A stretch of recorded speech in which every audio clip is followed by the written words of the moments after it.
Right. ఇక ఇంకొక విషయం ఏంటంటే ఓల్డ్ సిటీలో పోటీ చేస్తున్నటువంటి కొంపల్లి మాధవీలత గారు. కొంపల్లి మాధవీలత గారు ఆమె నామినేషన్ దాఖలు చేశారు. అయితే ఆమె నామినేషన్కి సంబంధించి ఒక వివాదం తెరపైకి వచ్చింది.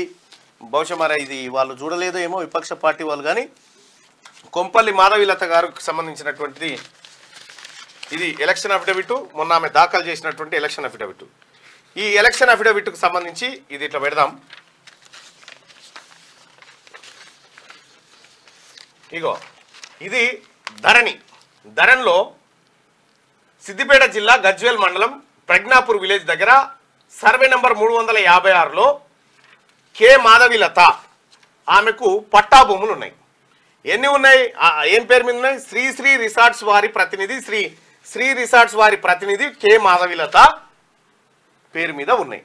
100 ఎకరాలు ఉన్నాయి. అయితే ఈ మాధవీలత గారు శ్రీ రిసార్ట్స్లో భాగస్వామి, అంతే కదా. అయితే ఎలక్షన్ కమిషన్కి ఇచ్చినటువంటి అఫిడవిట్లో ఈ శ్రీ రిసార్ట్స్ లేదు. శ్రీ రిసార్ట్స్ లేదు. ఈ భూములను దాచిపెట్టింది. ఈ భూములను ఎందుకు దాచిపెట్టింది అనంటే మాధవీలత గారి భూములు ఏవైతే సర్వే నెంబర్ 356 ఉందో ఇక్కడ ఏం రాసిందో ఒక్కసారి చదువుతా వినండి.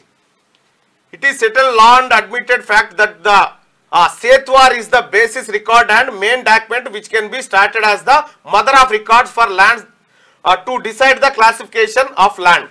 In that instant case of the entires of the land in question survey number 356 is showing as a poramboke land, అంటే ప్రభుత్వ భూమిని అమ్మగారు పట్టా రూపంలోకి తీసుకొచ్చింది. టిఆర్ఎస్ ప్రభుత్వం సహకరించింది. ఆమె పట్టా భూమిగా తీసుకొస్తే ఆమె శ్రీ రిసార్ట్స్ వారి పేరు మీద ఉంటే శ్రీ రిసార్ట్స్లో మాధవీలత గారు భాగస్వామ్యం అయితే ఆమె నాకు శ్రీ రిసార్ట్స్లో నాకు ఎలాంటి వాటా లేదని ఇలా రాసుకొచ్చింది మేడం. ఆమె అఫిడవిట్ మొత్తం ఎత్తికినా ఎక్కడ దొరకదు. ఇక ఇట్లా అనేకమైనటువంటి అవకతవకలు శ్రీ రిసార్ట్స్ పేరుతో గజ్వేల్ ప్రాంతంలో.